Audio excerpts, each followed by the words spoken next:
എന്തിനാ രാധമ്മേ നീ ഇങ്ങനെ മനസ്സിനായിട്ട് ഒരുക്കുന്നത്? 1000 പ്രാവശ്യം ഞാൻ നിന്നോട് പറഞ്ഞല്ലേ എല്ലാം മറക്കാൻ ശ്രമിക്കണമെന്ന്.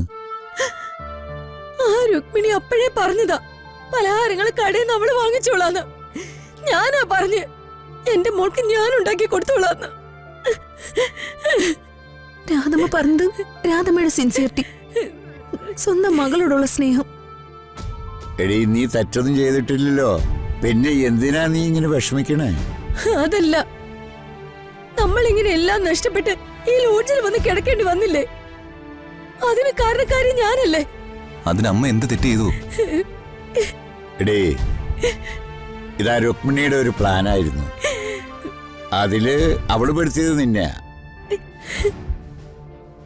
ദൈവമേ, അവള് ചെയ്ത ചതികളെ പറ്റി നമ്മുടെ മോക്ക് മനസ്സിലാവണില്ലല്ലോ. പേടുവേട്ടാ, നമ്മുടെ കുഞ്ഞിനോട് അവൾക്ക് ശത്രുതയുണ്ട്. അതായി എനിക്ക് പേടി.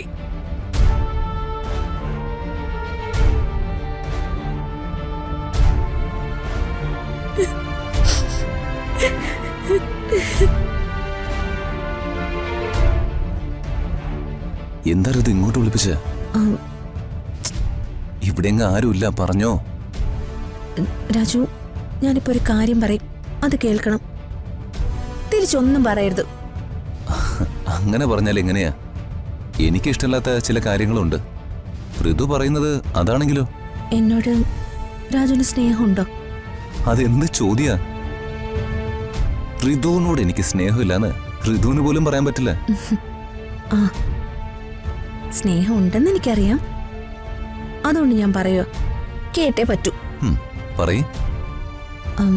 എന്റെ ഷെയറിൽ നിന്നും പണം എടുത്ത് നമുക്കൊരു വീട് വാങ്ങാം. രാജു, ആരും അറിയില്ല. എന്റെ ഫണ്ടല്ലേ. എന്റെ ഫണ്ട് രാജുവിന്റെ അല്ലേ? അതൊക്കെ ശരിയാണ്. എന്നാലും അത് വേണ്ട ഋതു. എന്താ രാജു ഇത്രയും പിടിവാശി? പിടിവാശി അല്ല ഋതു. ഓരോരുത്തർക്കും ഓരോ പ്രിൻസിപ്പൾസ് ഇല്ലേ? എന്നാ വേറൊരു കാര്യം പറയാം. അതെതിർക്കോ? പറയേ. വേറൊരു റെന്റഡ് ഹൗസ് എടുക്കാം. അതിന്റെ അഡ്വാൻസ് എമൗണ്ട് ഞാൻ തരാം. സ്വീകരിക്കോ? കടമായിട്ട് സ്വീകരിച്ചാ മതി. ഓക്കേ ഋതു.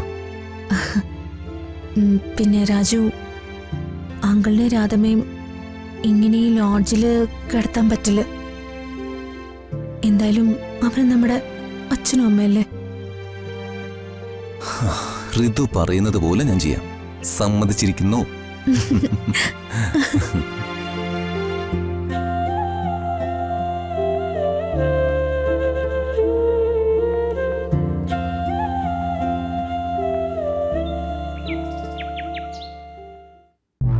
ഇതെന്താ ഇങ്ങനെ?